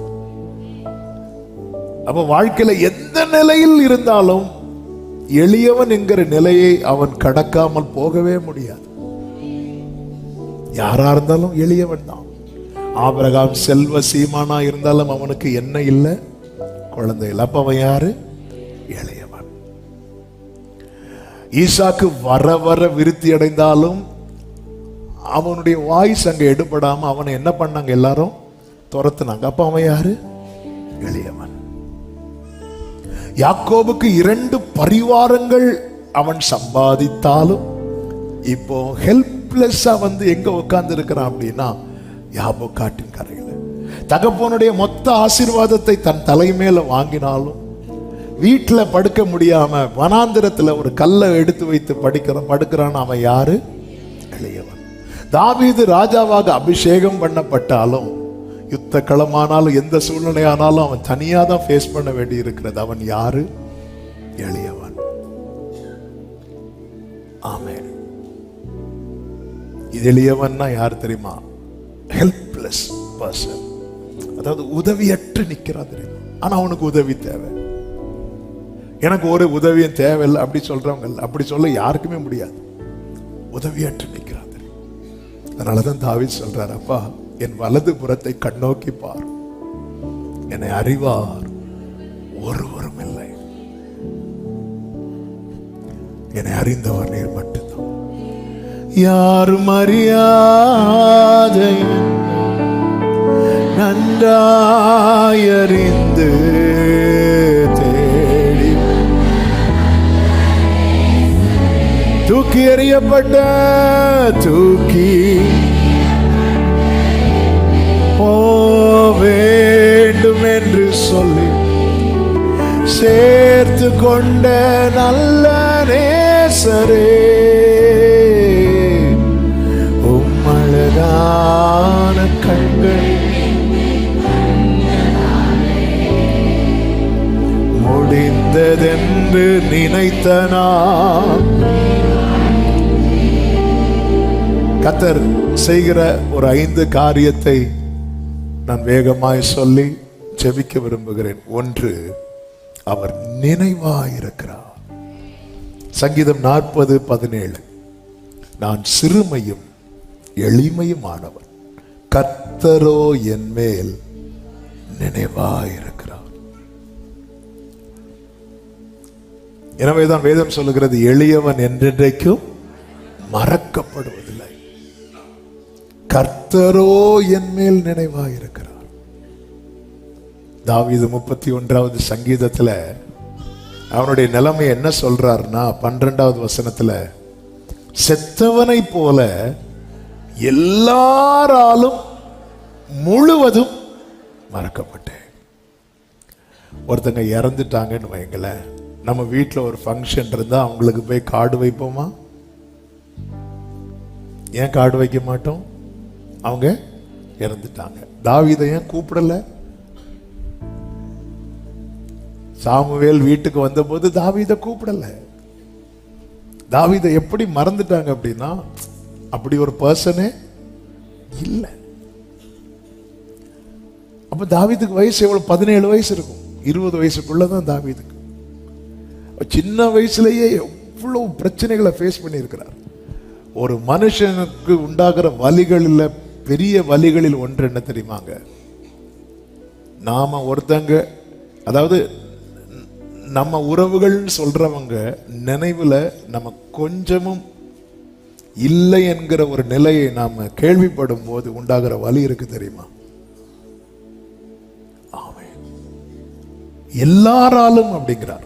அட்லீஸ்ட் ஒரு ஆளாவது, 7 சகோதரர்கள் இருக்கிறாங்க, ஒரு சகோதரனாவது. அப்பா தாவீது இல்லை, அந்த தேசத்தின் மூப்பர்கள் எல்லாம் இருக்கிறாங்க, ஒரு ஆளாவது. ஈசாயை பத்தி சாமுவேலுக்கு இப்பதான் தெரியுது, அதனால சாமுவேலை விட்டுருவோம். மீதி எத்தனை பேருக்கு அந்த ஊர்ல எல்லாருக்கும் தெரியும்ல. ஏங்க அங்க அந்த 8வது பையன் எங்கங்க, உங்க பையனை காணோம். நம்ம நார்மலா சும்மாவது கேட்பாங்கல்ல, அப்படியாவது கேட்டாங்களா? இல்ல. ஆனால் அது நடுவில் தாவீதின் பலன் என்ன தெரியுமா? கர்த்தரோ என் மேல் நினைவாயிருக்கிறார். ஆண்டவராக இயேசு கிறிஸ்து மலை பிரசங்கம் முடித்து வரும்போது திரளான கூட்டத்தார் அவரை பின்பற்றி வருகிறார்கள். அது நடுவில் அற்புதங்கள் நடக்கிறது. ஒரு குஷ்டரோகிக்கு சுகத்தை கொடுக்கிறார், பேதுருவின் மாமி கையை பிடிச்சு தூக்கி விட்டு சுகத்தை கொடுக்கிறார், கொர்நேலியு ஒரு 100க்கு அதிபதி வீட்டு வேலைக்காரனுக்கு சுகத்தை கொடுக்கிறார். இப்படி அற்புதங்கள்லாம் நடக்கு. திரளான ஜனங்கள் நெருங்கி கொண்டிருக்கும் போது இயேசு திடீரென்று சொல்லுகிறார், அக்கறைக்கு போவோம் வாருங்கள் அப்படிங்கிறார். ஏன் அக்கறைக்கு போக சொல்றாரு பாத்தீங்கன்னா, அதன் மறுகரையில கல்லறைகளில் ஒருவன் வாசம் பண்ணுகிறான். அவனெல்லாம் யாருமே நினைக்க மாட்டாங்க. சரீரத்துல ஃபுல்லா காயம், சங்கிலிய போட்டு அவனை கட்டுறாங்க. வேதம் சொல்லுகிறது, ஒரு மனிதனாலும் அவனை கட்டக்கூடாமல் இருந்தது என்று சொல்லப்பட்டிருக்கிறது. இவ்வளவு ஜனங்கள் சூழ்ந்திருக்கும் போது உண்மையிலேயே ஒரு பர்சன் ரொம்ப பிஸி ஆயிட்டாங்கன்னா, ஒரு நபரை மறப்பது என்பது அந்த பர்சனுக்கு ரொம்ப ஈஸி ஆயிரும். ஆனா என் ஆண்டவர் ரொம்ப பிஸியாகும் போதுதான் என்ன நினைக்கிறாருன்னு சொல்லும் போது,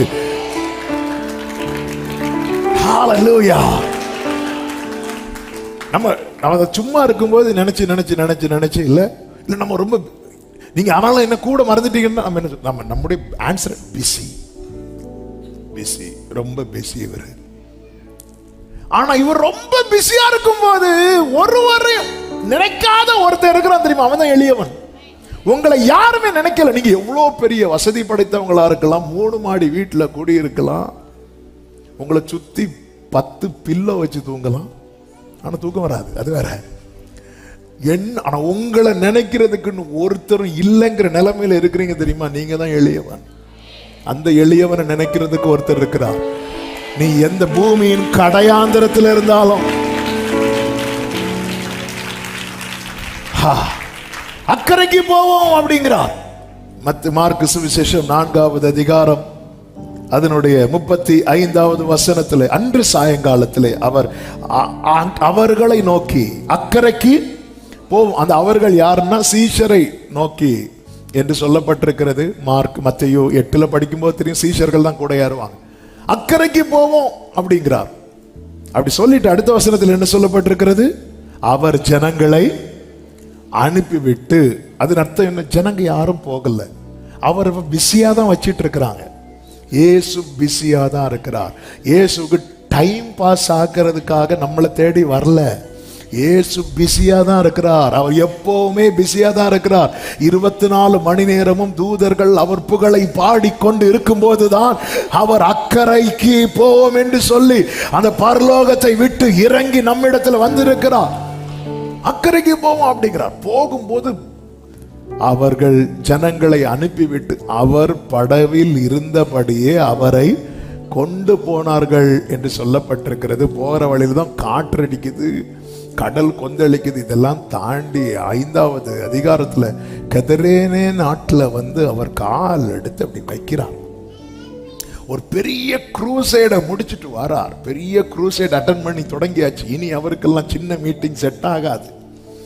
ஆனா இவர் அங்க கால் எடுத்து வச்சதும் ஒருத்தன் வரான். ஆமென். சீஷர்கள்லாம் பார்த்திருப்பாங்க, இந்த ஒருத்தன் தானே வரான். ஆண்டவர் பார்க்கிற அவனுக்குள்ள 6000 இருக்கு.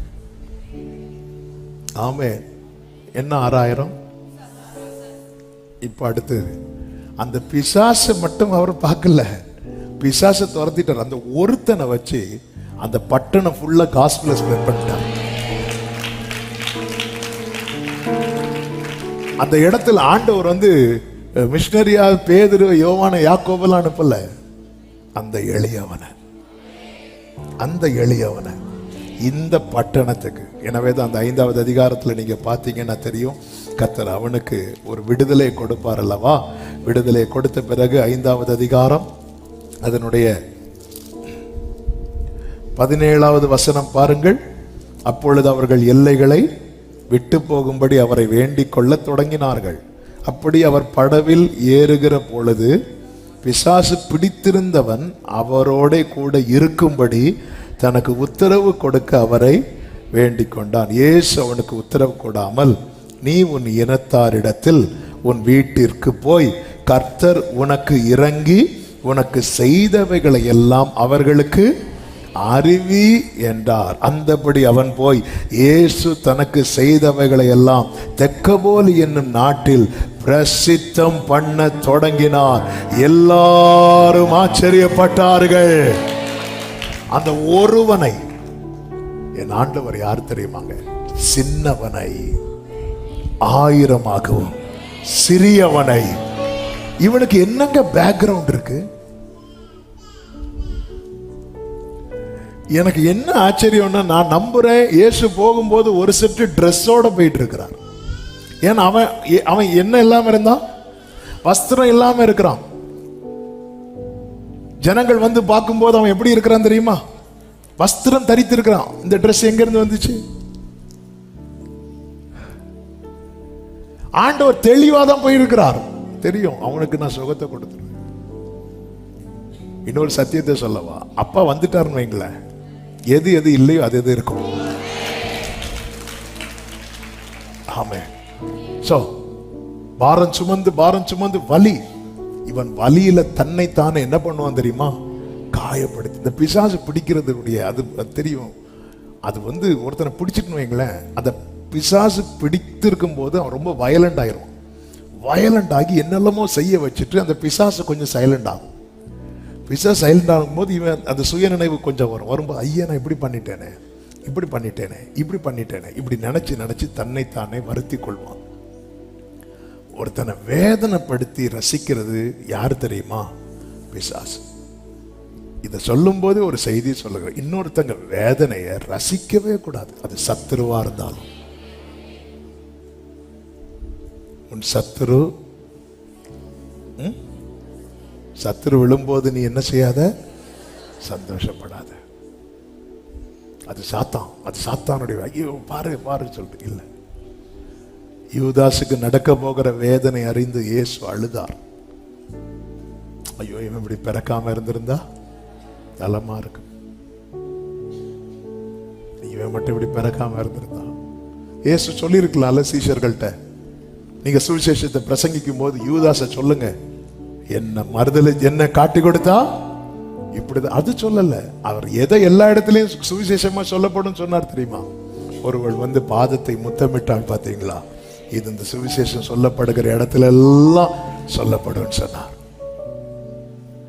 கர்த்தர் பாருங்க, இந்த ஒருவனை ஒருத்தராலும் அவனை எத்த உறவுகள் உண்டு. யார் கல்லறைக்கு அவனை உயிரோடு இருக்கும் போதே அவனை கல்லறையில கொண்டு போட்டாங்க.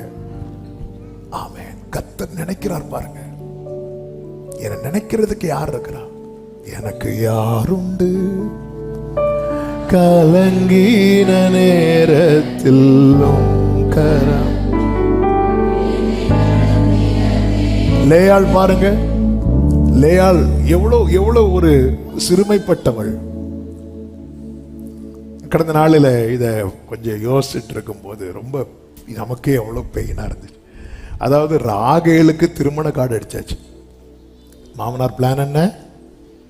லேயாள இப்படி ஒரு கல்யாணம் நடந்தாதான் அவளுக்கு உண்டு. அப்போ ராகேல் வந்து மேரேஜ் எல்லாம் முடியும் போது, மேரேஜ் இதுலெல்லாம் வீடியோலெல்லாம் யார் இருக்கிறா? ராகேல். அதான் கண்ணால் காண்பது போய் தான் பெரியவங்க சொல்லியிருப்பாங்க. வீடியோலெல்லாம் போட்டோலெல்லாம் ராகேல் உள்ள வந்து அந்த லேயாள் அந்த ரூமுக்குள்ள எப்படி போயிருந்திருப்பா, எவ்வளவு வலியோட போயிருப்பா. இன்னொரு எவ்வளவு பெயின் அந்த லேயாள், அதுவும் மூத்த பிள்ளை, எப்படி இருக்கும் அந்த வலி. ஆனால் அவன் போற வேற வழி இல்லாம, ஏன் எனக்கு இப்படி ஒரு லைஃப் கிடைச்சாதான் உண்டு. வேதம் சொல்லுகிறது, அவள் அற்பமா எண்ணப்பட்டதை கர்த்தர் பார்த்தாராம். அவ வயிற்றுலதான் யூதாவை கொடுத்தார். அந்த யூதா கோத்திரத்துலதான் இயேசு வந்தார். நினைக்கிறதுக்கு ஒருத்தர் இருக்கிறாங்க. நினைக்கிறதுக்குன்னே, என்ன நினைக்கிறதுக்குன்னே ஒருத்தர் இருக்கார். ஹல்லேலூயா, ஆமென், ஆமென். அடுத்தவர் என்ன செய்கிறார் தெரியுமா? விண்ணப்பத்தை கேட்கிறார். சங்கீதம் 69:33, கர்த்தர் எளியவர்களின் விண்ணப்பத்தை கேட்கிறார் என்று சொல்லப்பட்டிருக்கிறது. ஏன் இங்க எளியவர்கள், பொதுவாக பாருங்க, இந்த எளியவர்களுக்கு வாய்ஸ் கிடையாது, வாய்ஸ் கிடையாது. 100க்கு அதிபதி இயேசுவினிடத்துல வந்தான் அல்லவா? வந்து என்ன சொல்லுவான்? ஆண்டவரே, என் வேலைக்காரன் வியாதியாய் இருக்கிறான் என்று சொல்லுவான். சொல்லும்போது சீஷர்கள் யாராவது அவனை தடுத்தார்களா? இல்லை. ஆனா ஒரு பர்திமேயு, தாவீதின் குமாரனே எனக்கு இறங்குன்னு சொன்னதும் எல்லாரும் என்ன பண்ணாங்க தெரியுமா? அதட்டுனாங்க. ஏன் 100க்கு அதிபதியை தடுக்க வேண்டியதானே? யவீரு யாரு? ஜெபாலய தலைவன். தலைவன் வந்து இயேசுவே என்று அவர் காலில் விழுந்து கேட்டதும் பேதுரு யோவான் வந்து அவரை டிஸ்டர்ப் பண்ணாத சொன்னாங்களா? இல்ல. ஆனா ஒரு பர்திமேயு ஆண்டவரேன்னு சொன்னதும் ஸ்டாப் பண்ணு, அவரை தொந்தரவு பண்ணாத. எளியவனுடைய வாய்ஸ், குரல் வந்து நசுக்கப்படும். ஆனா அந்த இடத்துல வேதம் சொல்லுகிறது, இயேசு நின்று இருக்கு. ஆமென், ஹல்லேலூயா. உன் குரலை சுத்தி இருக்கிறவங்க ஒடுக்குறாங்கன்னா புரிந்துக்கோ, அந்த சத்தத்தை அவர் கேட்கிறார் அர்த்தம். ஆண்டவர் நிக்கிறார், அவனை இங்க கூட்டிட்டு வாங்க அப்படின்னு கத்துறோம். அவனை ஸ்டாப் பண்றான். ஏன் அவனை ஸ்டாப் பண்ணா கேட்கறதுக்கு யாரும் இல்ல. 100க்கு அதிபதியை ஸ்டாப் பண்ண முடியுமா? ஸ்டாப் பண்ணா இருக்கிறாங்க 100 பேர். ஸ்டாப் பண்ண முடியுமா? ஜெபாலய தலைவனை ஸ்டாப் பண்ண முடியுமா? ரெஜிஸ்டர்ல இருந்து பேரை வெட்டிடுவாரு. பர்திமேயு ஸ்டாப் பண்ணலாம், அவன் வழியில உட்கார்ந்து பிச்சை கேட்டுறான், அவனை ஸ்டாப் பண்ணலாம். இவனை ஸ்டாப் பண்ணா யாரும் கேட்க மாட்டாங்க. ஆமென். உங்களுக்கு வலி கொடுத்தா யாரும் கேட்க மாட்டாங்கன்னா சும்மா போறவங்க கூட உங்களுக்கு வலி கொடுத்துட்டு இருப்பான். இவங்களை கிட்ட விளையாடக்கூடாது அப்படிங்க, இவங்க தெரியும்ல இவங்க அப்படின்னு ஒரு ஒரு ஒரு இமேஜ் வந்துட்டுனாலே யோசிப்பாங்க. பொதுவாக அப்படிதாங்க. எல்லா இடத்துலயும் பாருங்க, சிலர்லாம் அரெஸ்ட் பண்ணும்போது பார்த்துருக்கீங்களா? தர தர தரன்னு எழுதிடுவாங்க. சிலரெல்லாம் சுமந்து கொண்டு போவாங்க. ஏன்னா பிரச்சனை பெருசாயிரும்.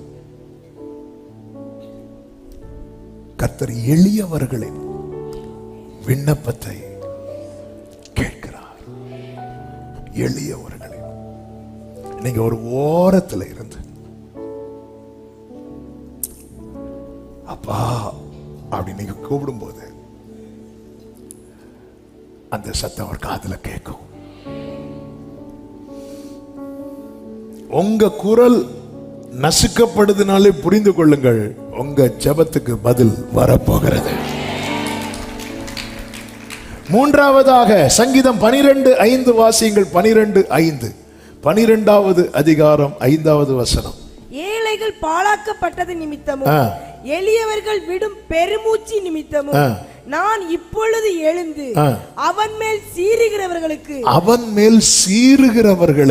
அவனை காத்து சுகமாய் இருக்க பண்ணுவேன். அதை இந்த புது மொழிபெயர்ப்பில் இப்படி கொடுத்திருக்கிறாங்க, அவன் ஏங்குகிற பாதுகாப்பிலே அவனை வைப்பேன். அதாவது ஆண்டவர் பாதுகாக்கிறார். எப்படி பாதுகாக்கிறார்? அவர் நினைக்கிறார், அவர் விண்ணப்பத்தை கேட்கிறார், அவர் பாதுகாக்க. எப்படி பாதுகாக்கிறார்னா, எப்படி வச்சா அவன் கம்ஃபர்டபுளா ஃபீல் பண்ணுவானோ, இப்ப நான் சேஃப் ஆயிட்டேன்னு ஃபீல் பண்ணுவானோ அப்படி அவர் வைக்கிறார். இதுதான் ஆண்டவருடைய விசேஷம். அதாவது நமக்கு தெரியும் இப்படி வச்சா இப்படி செஞ்சா பிள்ளைங்க சேஃப் ஆயிருவாங்க. ஆனா பிள்ளைங்களுக்கு ஒரு நம்பிக்கை வருவதற்காக நம்ம அவங்களுக்கு நம்பிக்கையே வருவதற்காக சில காரியத்தை செய்வோம் தெரியுமா? அப்படி அவர் செய்யறார். ஆண்டவர் இந்த புயல் அடித்தாலோ இந்த காற்று அடித்தாலோ இந்த படகு அமிழாதுன்னு அவருக்கு தெரியும். தெரிந்தாலும் அதை அமைதியாக்கினார் பாருங்க. அதுதான் அவன் ஏங்குகிற பாதுகாப்பிலே இப்படி வச்சா அவன் சேஃப். அதனாலதான் தாவீது அப்படி வைக்கிறார். வைத்ததுனாலதான் தாவீது என்ன செய்கிறார் தெரியுமா? படுத்துறங்கி. ஆமென். உறங்கிட்டீங்களா? தாவீது அப்படி வைக்கிறார். வச்சதுனாலதான் சத்துருக்கள் சூழ்ந்திருக்கும் போது, நீங்க சங்கீதம் 3 காலில் எழும்பும் போது பாடுற சங்கீதம், சங்கீதம் 4 தூங்கும் போது பாடுற சங்கீதம், நான் விழித்துக் கொண்டேன் கர்த்தர் என்னை தாங்குகிறார் அப்படிங்கிறார். அதுவும் பாருங்க, ஓடிட்டே இருக்கிறார். ஓடும்போது அவர் தூங்கி எழும்புறதெல்லாம் சொல்றார். அவன் எப்படி தூங்கினாரு? சுத்தி சத்துருக்கள் இருக்கும்போது. எவ்வளவு அவன் ஏங்குகிற பாதுகாப்பு. நைட்டு தூங்கும் போது சமாதானத்தோட படுத்துக்கொண்டு நித்திரை செய்வேன், கர்த்தாவே நீர் ஒருவரே என்னை சுகமாய் தங்க பண்ணுகிறீர் அப்படி சொல்லிட்டு படுக்கிறார். சுத்தி சத்துருக்கள். ஆனால் அவருக்கு தெரியுது பாதுகாப்பா தான் இருக்கிறோம். அதனால அவருக்கு தூங்க முடியுது. 4 அடுக்கு பாதுகாப்பு பேதுருவுக்கு கொடுத்தது எதுக்கு தெரியுமா? அவன் தப்பிடக்கூடாதுங்கிறதுக்காக. அவன் தாக்கப்படக்கூடாது என்பதற்காக அல்ல, தப்பிவிடக்கூடாது என்பதற்காக. ஆனா பேதுரு நல்லா தூங்குறார். அப்படி ஒரு கம்ஃபர்ட் சோனை கர்த்தர் அவன் கொடுத்திருக்கிறார். பேதுருவே, நீ உனக்கு சாவு முதிர் வயதுல தான். இப்பெல்லாம் நீ சாக மாட்டேன்னு சொல்லி ஏற்கனவே கர்த்தர் அவனுக்கு அந்த வார்த்தையை அடைக்கலமாகவே கொடுத்திருக்கிறார். அதுல அழகா படுத்து தூங்கிட்டு இருக்கிறார். தாவீது அழகா தூங்குறார். அவன் ஏங்குகிற பாதுகாப்பிலே. 1 சாமுவேல் 23வது அதிகாரம் 14வது வசனத்தில் இப்படி சொல்லப்பட்டிருக்கிறது, தாவீது வனாந்திரத்தில் உள்ள அரணான ஸ்தலங்களிலே தங்கி சீப் என்னும் வனாந்திரத்தில் இருக்கிற ஒரு மலையில் தரித்திருந்தான். சவுல் அனுதினமும் அவனை தேடியும் தேவன் அவனை அவன் கையில் ஒப்பு கொடுக்கவில்லை. கைகளை உயர்த்தி ஆமேன்னு சொல்லுங்க பார்க்கலாம். எவ்வளவு நல்ல ஆண்டவர். சவுல் சாதாரணமான மனுஷன், ஒரு ராஜா. அவன் சாதாரணமா இருந்த போது கழுதையை தேடினான். ராஜாவான பிறகு தாவீது தேடினான். சிலர் எந்த நிலையில வச்சாலும் இந்த தேடதை விடவே மாட்டாங்க. ஏதாவது ஒண்ணு அவங்களுக்கு தேடிட்டே இருக்கணும். சிலருக்கு என்னதான் கையில இருந்தாலும் பக்கத்து டிஃபன் பாக்ஸ்ல இருக்க முட்டை எடுத்து சாப்பிடுறது மாதிரி சிலருக்கு அப்படி தேடிட்டே இருக்கணும். அவன் சும்மா இருக்கும்போது கழுதையை தேடினான், இப்போ தாவீதை தேடு. ஆனா இங்க பைபிள் என்ன சொல்லுது? அதுவும் சும்மா தேடல, ஆட்களை எல்லாம் விட்டு விட்டு தேடுறான். 2 வாட்டி சவுல் பக்கத்திலேயே போயிட்டு தாவீது வருவார். அனுதினமும், ஒரு நாள் 2 நாள் இல்லைங்க. தேவன் அவனை அவன் கையில் ஒப்பு கொடுக்கவில்லை. அதுதான் சொல்லுகிறார், நீர் அடைக்கலாம். 4வதாக 140வது சங்கீதம் 12வது வசனம், சிறுமையானவனின் வழக்கையும் எளியவர்களின் நியாயத்தையும் கர்த்தர் விசாரிப்பார் என்று அவர் விசாரிப்பார். சத்தமா ஆமேன் சொல்லுங்க பார்க்கலாம். உங்க வழக்கு, உங்க நியாயம், உங்க உறவுகள் நடுவில் இந்த பூமிக்குரிய கோர்ட்ல எடுபட்டு போகலாம். ஆனால் ஏழைகளின் பலனாய், திடனாய், திக்கற்ற பிள்ளைகளுக்கு சகாயராய் நிற்கிற கர்த்தர் விசாரிப்பார். உரியாவுக்காக தாவீது கிட்ட விசாரித்தார். உரியா மரித்த போது மனைவி துக்கம் கொண்டாடினாள், அவ்வளவுதான். ஆனாலும் உரியாவுக்கு எப்படி நடந்ததுன்னு ஒருத்தர் கவலைப்படல. ஆமென். அப்சலோம் மரித்த போது, அப்சலோம் அவ்வளவு பொல்லாதவன். ஆனா பொல்லாதவன் மரித்த போது ராஜா உட்பட எல்லாரும் துக்கப்பட்டாங்க. ஆனா உரியா நல்லவன். எப்படி நல்லவன் தெரியுமா? ராஜா ஒரு நிருபத்தை கொடுத்து யோவாப் கையில கொடுக்க சொல்றார். அந்த நிருபத்துக்குள்ள என்ன எழுதியிருக்கு தெரியுமா? உரியாவை முன்னாடி நிறுத்துன்னு. அவன் எவ்வளவு நல்லவனா இருந்திருப்பான். அந்த நிருபத்தை ஓபன் பண்ணி படிக்கல. நம்ம கையில ஒரு லெட்டரை கொடுத்து இன்னார்ட்ட கொடுங்கன்னு சொன்னா என்னவா இருக்கும்? என்னவா இருக்கும்? இந்த உரியா பாருங்க, எங்கேயாவது ஓபன் பண்ணி பார்த்திருப்பாருனா? இவ்வளவு நல்லவனுக்காக தாவீது கூட துக்கப்படல. தாவீது பெரிய உதவி செஞ்சார். வாமா, உன்னைய நான் மனைவியா வச்சுக்கிறேன்னு கூட்டிட்டு அவளுக்கு இப்படி எல்லாம் உதவி செஞ்சார். ஆனா அப்சலோம் அவன் சாக வேண்டியவன், ஆனா அவன் மரித்ததும் ஐயோ ஐயோ. தாவீது என்னதான் இருதயத்தை கேட்டவனா இருந்தாலும் சிறுமையானவனின் வழக்கையும் எளியவர்களின் நியாயத்தையும் கர்த்தர் விசாரிப்பார். தாவீதை விட்டு லெஃப்ட் ரைட் வாங்கிட்டார். ஹல்லேலூயா. உனக்கு ஒண்ணு ஆனா கூட அழுறதுக்கு யாரும் இல்லாம இருக்கலாம், ஆனா விசாரிக்கிற ஒரு கர்த்தர் இருக்கலாம்.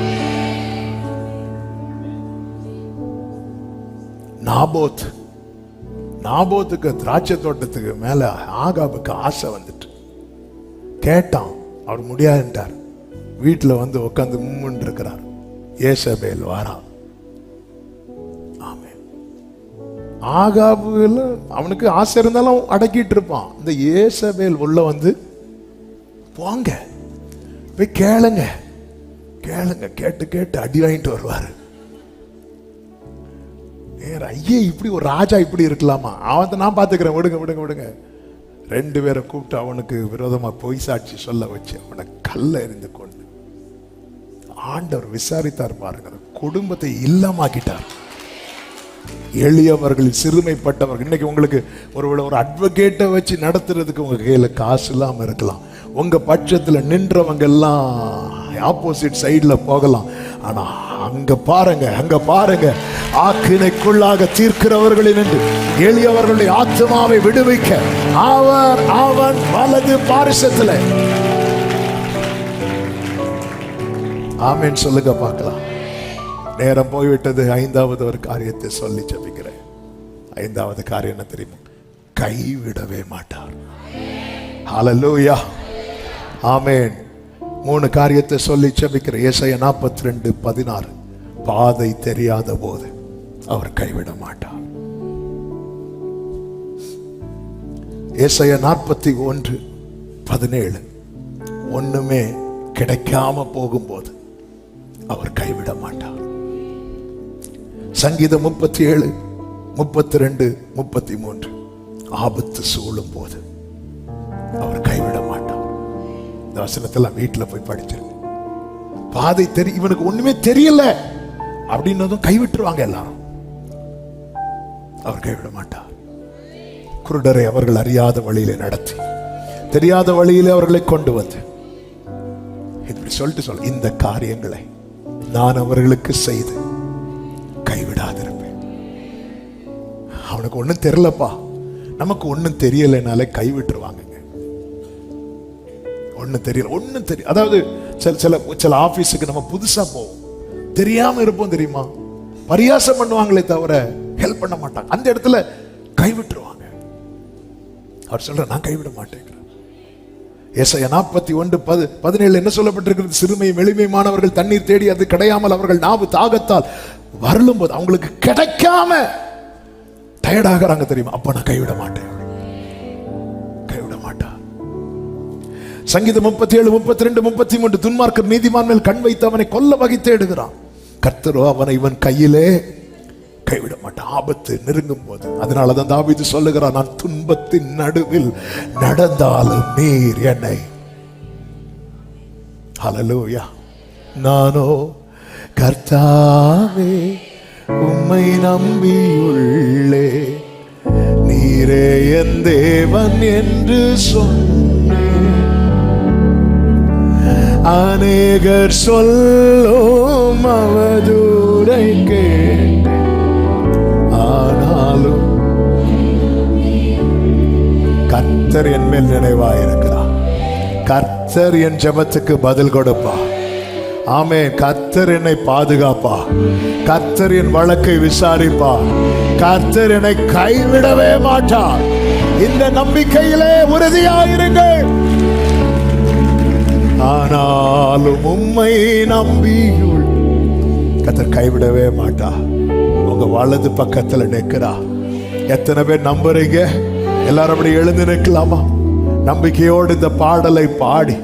ஹல்லேலூயா. Thank you, Jesus.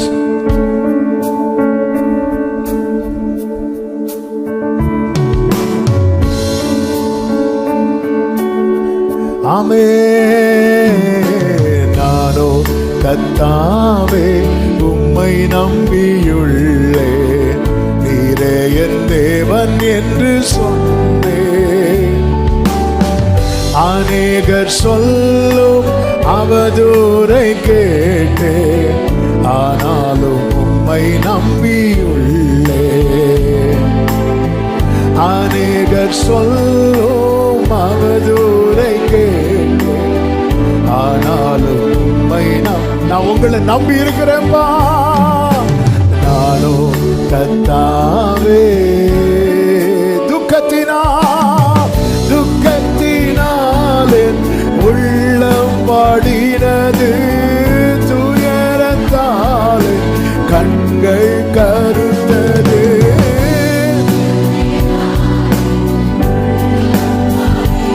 ஆமென். துயரத்தால் கண்கள் கருத்தது, சஞ்சலத்தால் நாட்கள் கழிந்தது, ஆனாலும் உம்மை நம்புறேப்பா. நாட்கள் கழிந்தது, ஆனாலும்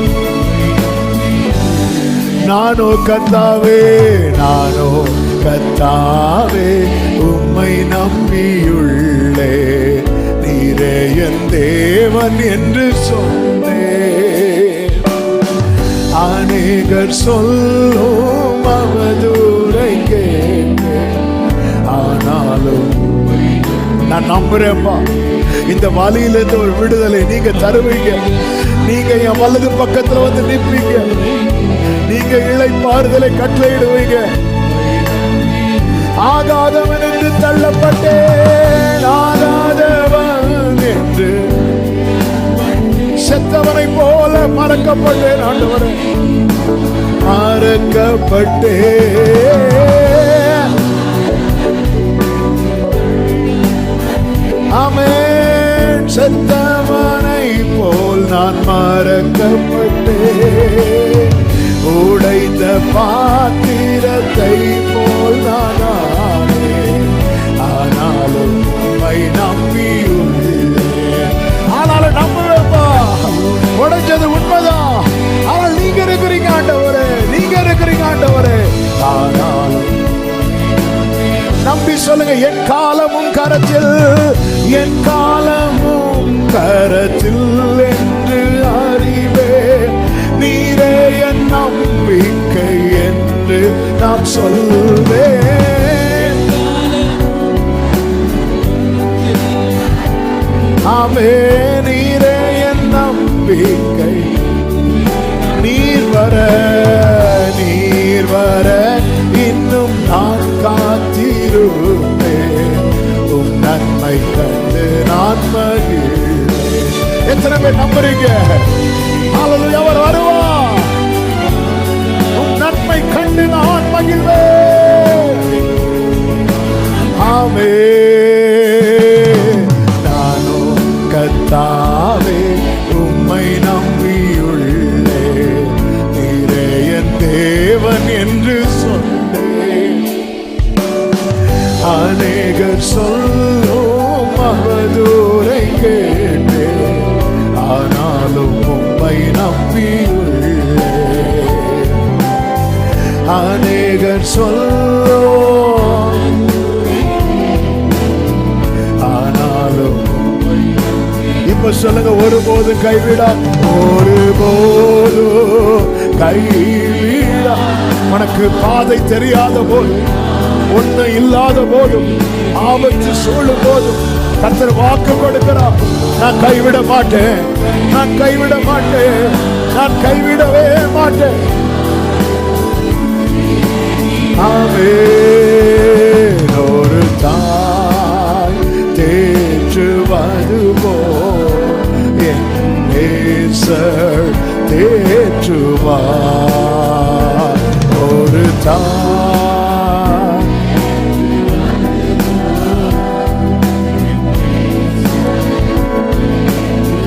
ஹல்லேலூயா, ஹல்லேலூயா. ஆண்டவரே, உமக்கு நன்றி அப்பா, நன்றி அப்பா, நன்றி ஆண்டவரே, நன்றி அப்பா.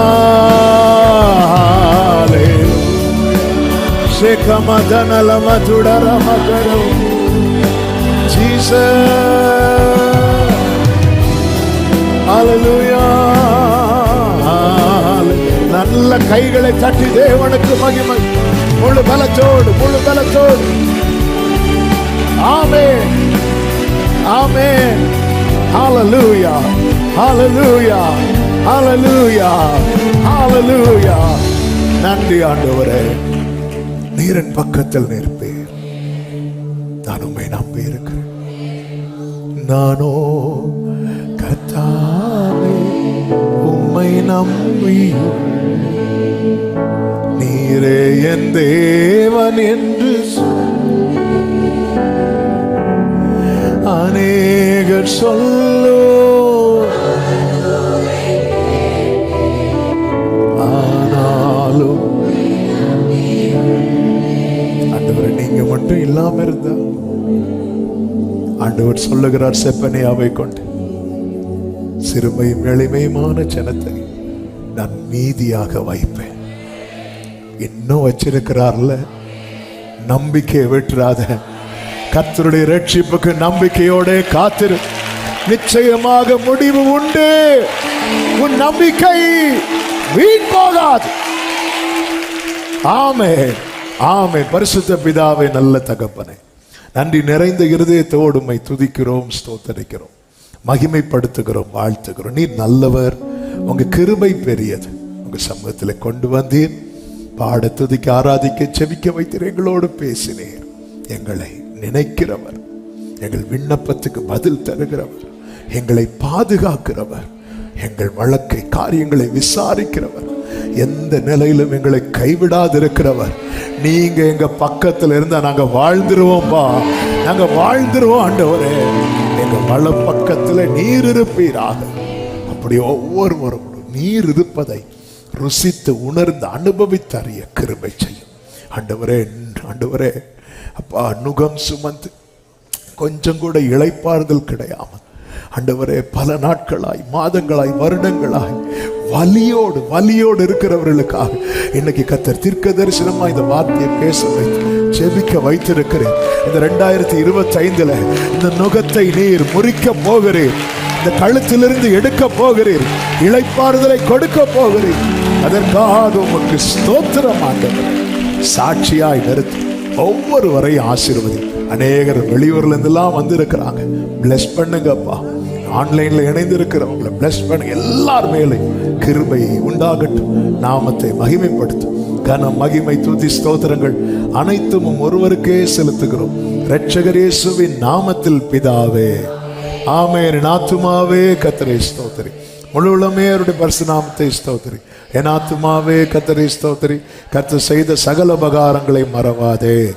ஆமென். நம்முடைய கர்த்தராகிய இயேசு கிறிஸ்துவின் கிருபையும், பிதாவாகிய தேவனுடைய அன்பும், பரிசுத்தாவியானவருடைய ஐக்கியமும், சிநேகமும், பாதுகாவலும் நம் அனைவரோடும், எல்லா பரிசுத்தவான்களோடு கூட கர்த்தருடைய வருகை மட்டும் தங்கியிருப்பதாக. ஆமென். ஹல்லேலூயா. God bless you. கர்த்தர் உங்களை ஆசீர்வதிப்பாராக. ஆமென்.